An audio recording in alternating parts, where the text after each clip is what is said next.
Alors, nous avons vu qu'on pouvait déterminer le CIR sans trop de difficulté avec deux perpendiculaires. Alors maintenant, on va voir une méthode qui va nous permettre de déterminer l'intensité des vecteurs VB ou VC par exemple. Alors pour qu'on puisse mieux voir les choses, je vais un peu effacer deux, trois petites choses qui me gênent. Alors le vecteur C, on ne va pas l'étudier tout de suite parce que ça surcharge le dessin, donc je l'enlève. Voilà. Je veux qu'on se focalise sur VB.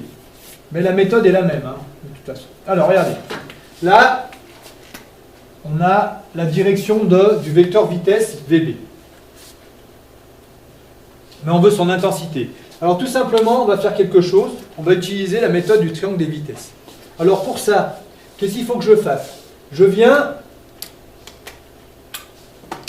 prendre la longueur du centre instantané de rotation au point B. Donc en fait, j'obtiens un rayon. Ce rayon-là, regardez, je le fais glisser, je vais le reporter ici. Donc ça, il vient jusque là, le rayon. Et donc là, je vais prolonger ma droite, là, ici. Donc en fait, cette distance de là à là, c'est la même que de là à là. Après, qu'est-ce que je fais? Je vais tracer une perpendiculaire, ici. Voilà. Je viens relier le centre instantané de rotation au bout de mon vecteur VA. Voilà. Et je continue. Et là, qu'est-ce que je vois? Eh bien, je vois que ici, j'obtiens l'intensité de mon vecteur VB. Alors, cette intensité, maintenant, j'ai juste à la mesurer.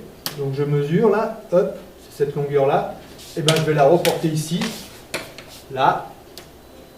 Voilà. Donc, en fait, l'intensité, elle vient jusque là. C'est-à-dire que le vecteur VB, son intensité, c'est jusqu'ici. Voilà. Donc ça, c'est la méthode du triangle des vitesses, parce qu'on voit bien qu'ici, il y a un triangle. Alors par exemple, si on voulait connaître une autre vitesse, par exemple, si je crée un point ici, là, qui appartient à l'objet, et bien, tout simplement, je vais refaire pareil. Donc c'est très simple. Hein. Hop, on aurait ce vecteur vitesse-là. Pour ce point-là, que je peux l'appeler D. Voilà, VD, par exemple. Vecteur vitesse VD. Donc plus on va se rapprocher du centre, évidemment, plus les vecteurs vitesse ils vont se réduire.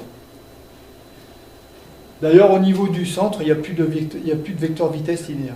Hein, parce que ça réduit tellement, ça devient de plus en plus petit. Tac. Allez, là c'est de plus en plus petit. On arrive ici, c'est 0. Voilà. Donc ça, c'est la méthode du triangle des vitesses.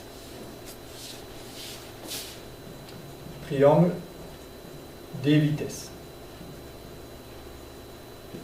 Qu'on retrouve ce fameux triangle ici. Voilà, on va passer à l'autre méthode maintenant.